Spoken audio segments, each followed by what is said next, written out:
Hello everyone, myself Anup sir. Today we will study about the French Revolution and the idea of the nation. पिछले video में हमने introductory lecture के रूप में Frederick सारियो के द्वारा बनाए गए प्रिंट के बारे में पढ़ा था।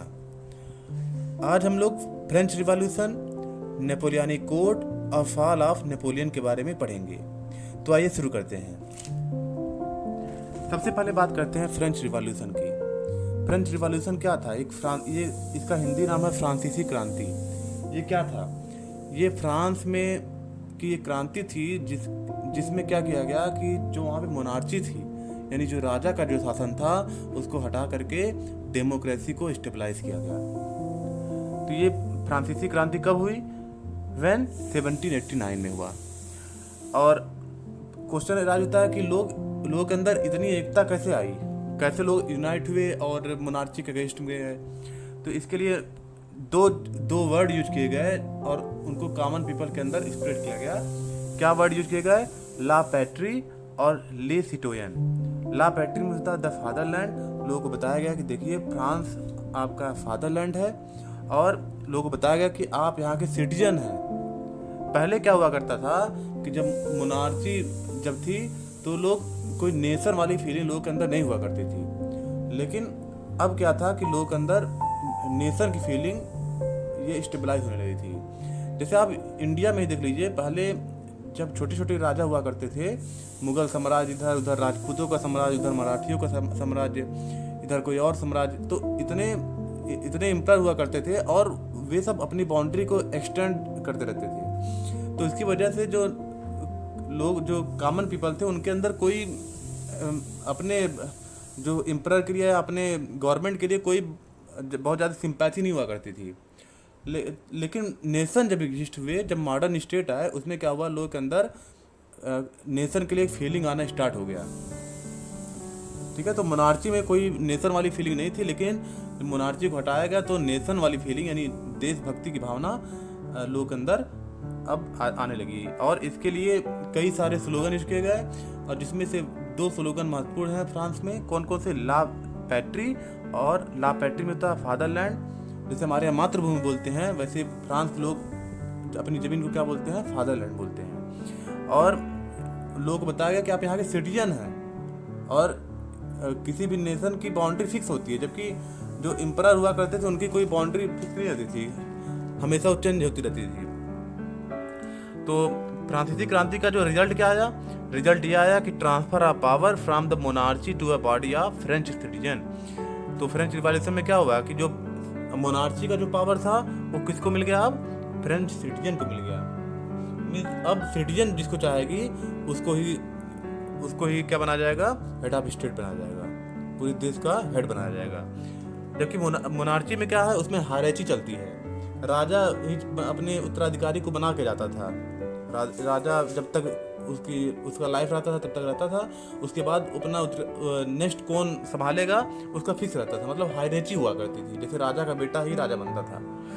लेकिन अब क्या था कि अब जो भी हेड ऑफ स्टेट बनेगा वो इलेक्टेड पर्सन बनेगा।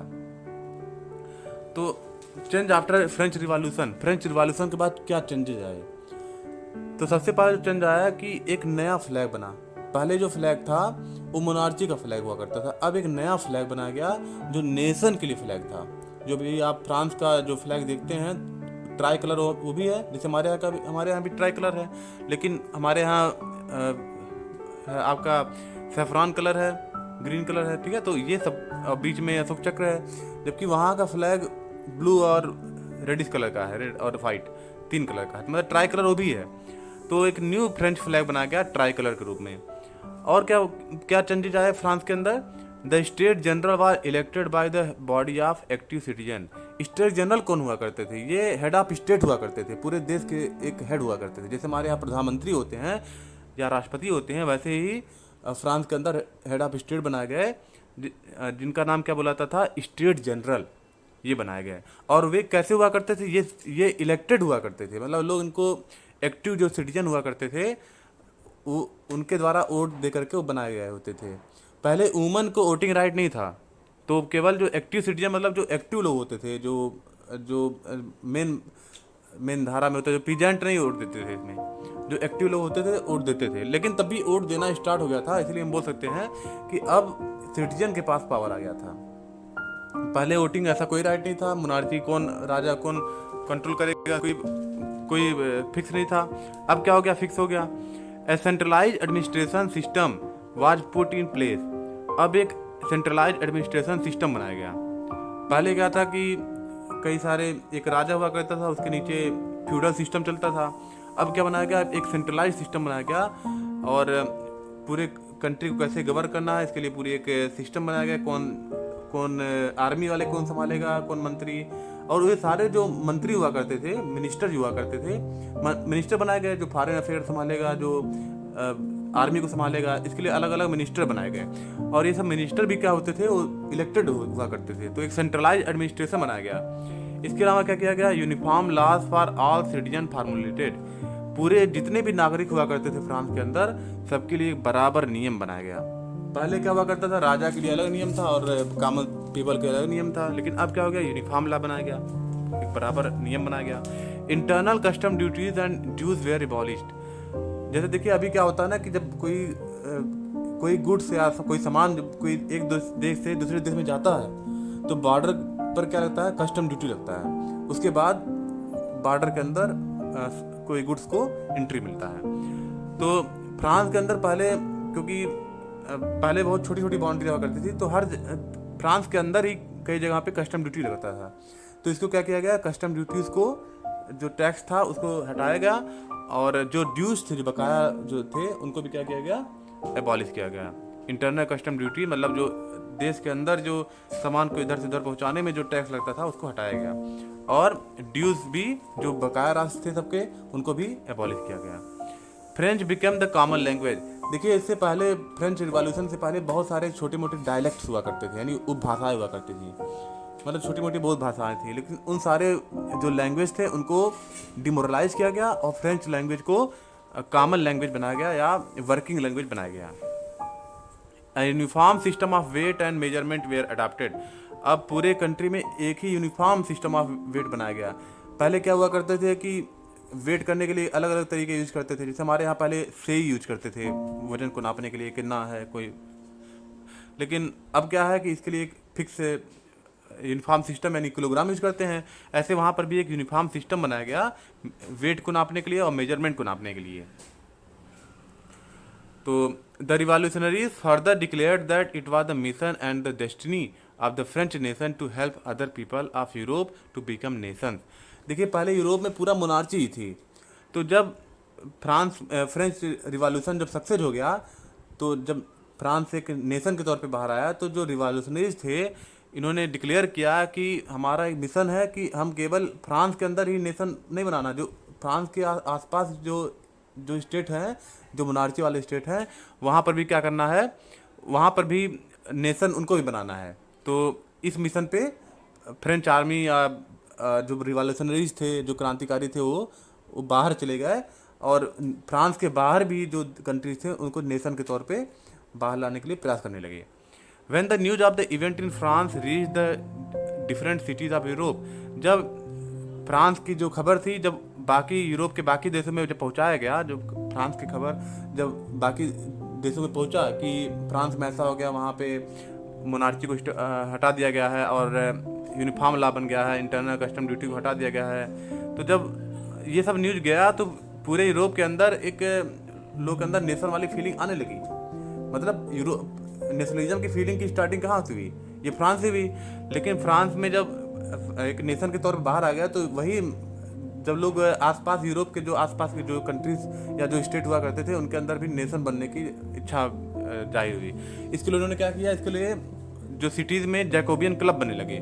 जैकोबियन क्लब का काम क्या होता था, ये काम इनका होता था कि लोग अंदर नेशनलिज्म की फीलिंग को बढ़ावा देना, और जब मोनार्ची इनको रोके, मोनार्ची अगर कहीं इनको ब्रेक करता, कहीं प्रॉब्लम करता, तो उस केस में क्या करते थे, फ्रेंच आर्मी को इनवाइट करके और उस वहाँ की मोनार्ची को हरा देते थे। तो ऐसे ही फ्रांस का जो बॉर्डर था और धीरे धीरे एक्सटेंड करते जा रहा था और लोग नेशन वाली फीलिंग लोग के अंदर आती जा रही थी। देखिए जहाँ पर भी नेशन बनता था, तो जिस सिटी में फ्रेंच आर्मी जाती थी, वहाँ पे एक ट्री ऑफ लिबर्टी लगाती जाती थी।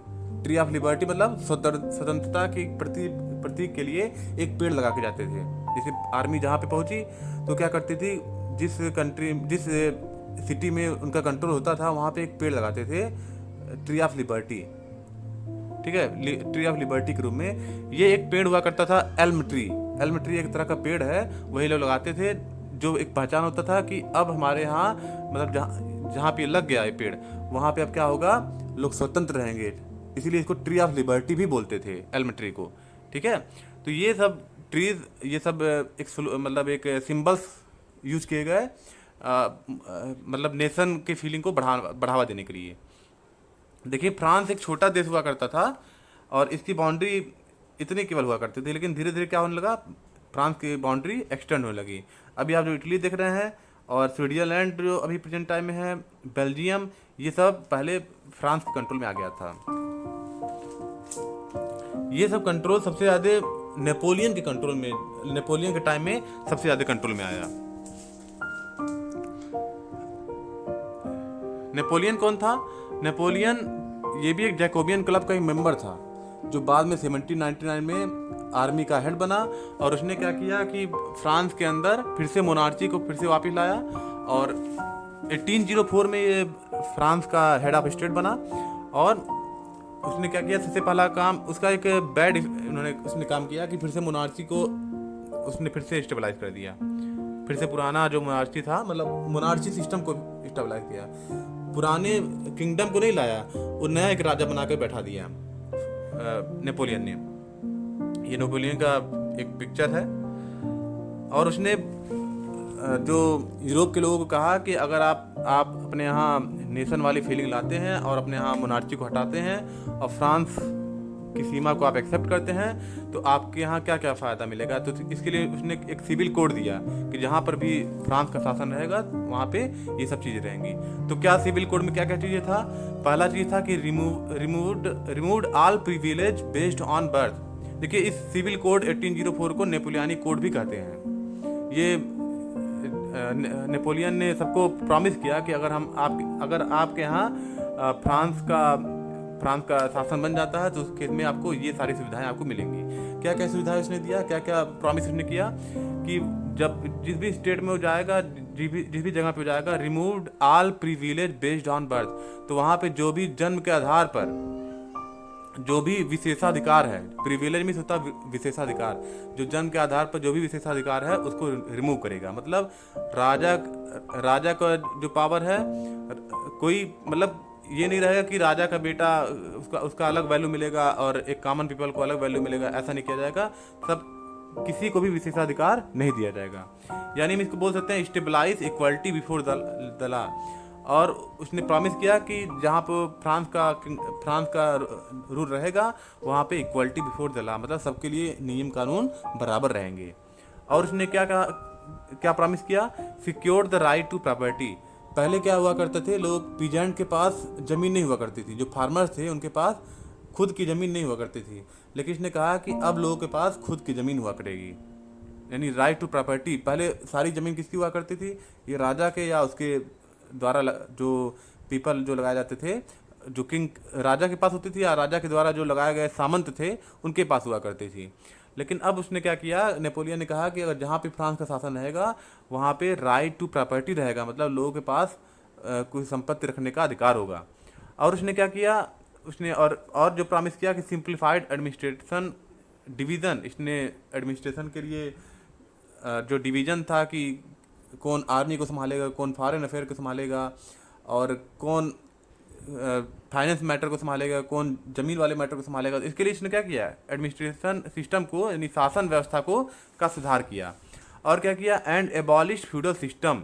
उसने फ्यूडल सिस्टम को एबॉलिश किया। फ्यूडल सिस्टम क्या था? फ्यूडल सिस्टम देखिए यहाँ पे मैप दिया गया है, एक फिगर दिया गया है। इसमें क्या दिया गया है कि फ्यूडल सिस्टम में क्या हुआ करता था कि एक राजा हुआ करता था। पहले जो मोनार्ची में फ्यूडल सिस्टम चलता था, इसमें क्या हुआ करता था, एक किंग होता था सबसे ऊपर, और क्योंकि किंग के पास बहुत बड़ा एरिया होता था तो क्या करता था, अपनी ज़मीन को कुछ नोबल्स में, कुछ लोगों में बांट देता था, जिन्हें हिंदी में बोलते हैं सामंत। लोगों में बांट देता था ज़मीनों को बांट दिया।